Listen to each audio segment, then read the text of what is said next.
Hello everyone, welcome to Ram IAS. This is Aarushi here and आज हम लोग बहुत ही बड़ा मुद्दा डिस्कस करने जा रहे हैं related to rice exports.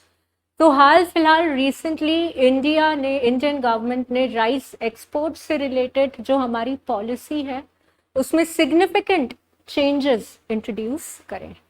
Right, rice export से रिलेटेड जो भी हमारी पॉलिसी है उसमें हम लोगों ने सिग्निफिकेंट चेंजेस इंट्रोड्यूस किया है। कैसे, how we have essentially done that? First let us understand rice essentially क्या है। एक kharif crop, right, it is a kharif crop, water guzzling crop है। Right, it is a water guzzling crop and ज़्यादातर इसको 25 degree से ज़्यादा टेम्परेचर की आवश्यकता रहती है हॉट एंड ह्यूमिड कंडीशंस में। जो हमारे ट्रॉपिकल एंड सब ट्रॉपिकल क्लाइमेट्स होते हैं वो हॉट और ह्यूमिड कंडीशंस में क्या करते हैं, थ्राइव करते हैं। राइट, जितने भी हमारे ट्रॉपिकल सब ट्रॉपिकल क्लाइमेट्स है वहाँ पे राइस कल्टीवेशन थ्राइव इसीलिए करता है because again water guzzling, hot humid condition, ample rainfall and irrigation. For a fact we all know that. ठीक है, राइस कल्टीवेशन की वजह से ग्राउंड वाटर डिप्लीशन में भी इश्यूज आते हैं, उसके बारे में भी हमें अवेयरनेस है। अगर हम लोग वर्ल्ड ओवर देखें, दुनिया में सबसे ज्यादा राइस चाइना प्रोड्यूस करता है, बट सबसे ज्यादा एक्सपोर्ट करने वाला जो नेशन है वो हमारा भारत है, that is our country India. India से सबसे ज्यादा क्वांटिटी में राइस जो है वो एक्सपोर्ट होकर जाता है। इंडिया से सबसे ज्यादा क्वांटिटी में राइस जो है वो एक्सपोर्ट होकर जाता है, including China, including Pakistan, so.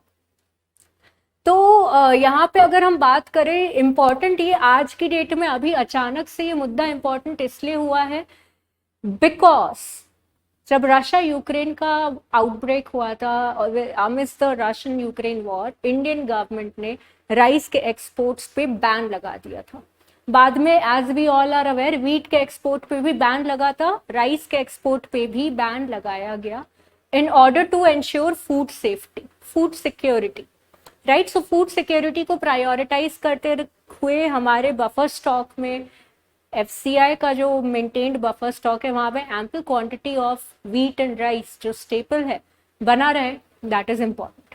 But at the same time the government of India is aiming कि हमारी कंट्री से एग्रीकल्चरल एक्सपोर्ट्स जो हैं उनको हम कैसे बूस्ट कर सकते हैं। Because if we boost agricultural exports, now let's come down to the game.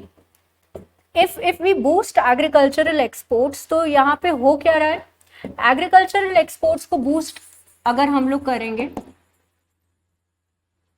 if we are boosting the agri exports, then what we are getting here is boosting the agri exports, we are getting basically 42% जो हमारे country में farmers हैं उनकी income को double करने का एक बहुत ही इम्पोर्टेंट जरिया बन सकता है। Okay, so this is a very very important aspect to boost, to double the farmers income if we emphasize on agri exports. And इससे रिलेटेड काफी सारे इनिशिएटिव्स हम लोगों ने ऑलरेडी लिए हैं।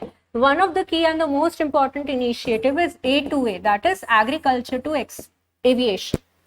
42% फार्मर्स अभी भी एग्रीकल्चर कल्टिवेशन पे डिपेंड कर रहे हैं, इनकम बूस्ट करनी है। Right, other than that also it is a staple in our country. Okay, rice happens to be a staple in our country. तो यहाँ पे अगर हम देखें तो इंडिया राइस के जो exports, it has shaken the global rice market recently. जो इंडिया ने जब 2022 में यूक्रेन रशिया के वॉर के ऑनसेट में जो बैन लगाया था, उससे Pakistan, China,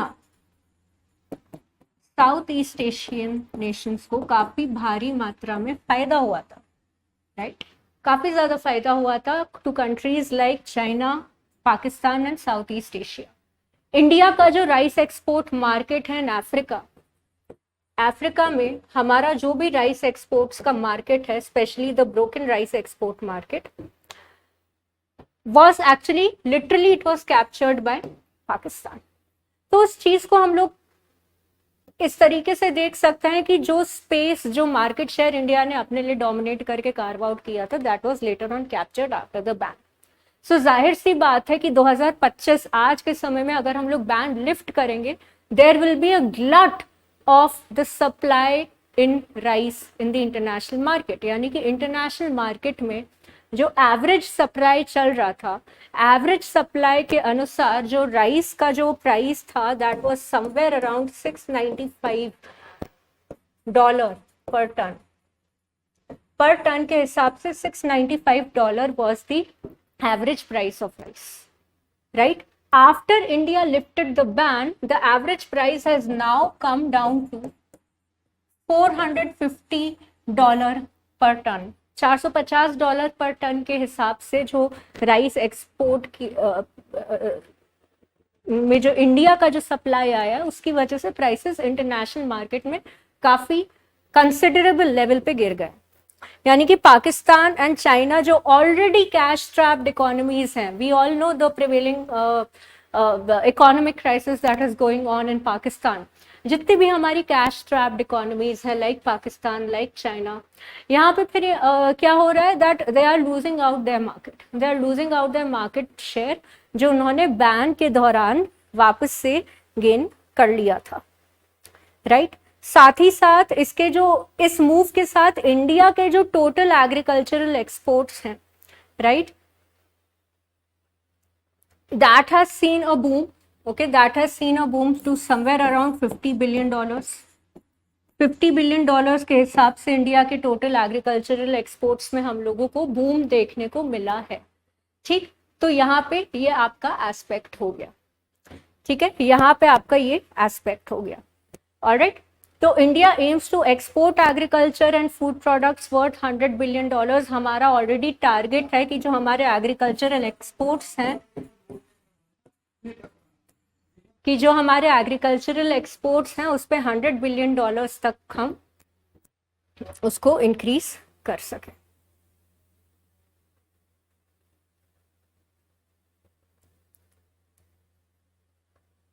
Alright, so that is one thing. Another important aspect, another important big win for India here is कि सोमालिया और ईस्ट अफ्रीकन नेशंस में, सोमालिया और ईस्ट अफ्रीकन नेशंस में हम लोगों ने अपना जो स्ट्रॉन्ग होल्ड, जो हमारा मार्केट शेयर हमने लूज किया था, वापस से हम लोगों ने वहां पे अपना स्ट्रॉन्ग होल्ड जो है वो इस्टेब्लिश कर लिया। We have reestablished our stronghold and at the cost of countries, major rice exporting countries like Pakistan, Vietnam, Thailand. So basically जो Somalia and east African Nations हैं, यहाँ पे अगर हम देखें तो इंडिया का जो ब्रोकन राइस मार्केट है दैट इज एम्पल। इंडिया का जो ब्रोकन राइस मार्केट है दैट इज व्हाट, एम्पल। अगर इंडिया की रिस्ट्रिक्टेड राइस एक्सपोर्ट की बात करें, so we are already aware कि राइस एक्सपोर्ट्स हम लोगों ने क्यों रिस्ट्रिक्ट किए थे, alright. So this is a big push and this is very very what you can say important for your current affairs and general knowledge कि what is the scenario of rice cultivation and exports in the global economy and in our country at the same time, okay। एक हम लोग नज़र डाल देते हैं on the major rice producing states in our country. So we all know Punjab Haryana में already rice cultivation की वजह से ग्राउंड वाटर डिप्लीशन का इशू है। अदर देन दैट काफ़ी सारे हमारे इंडिया में हमारे पेनिनसुलर स्टेट्स हैं, यानी कि सदर्न इंडियन स्टेट्स है जैसे तेलंगाना, आंध्र प्रदेश, तमिलनाडु, जहाँ पे rice is cultivated both as a rabi and a kharif crop. So this is very important to note, alright. So this was it from my side for today. Thank you so much for watching. Till then, take care. Bye.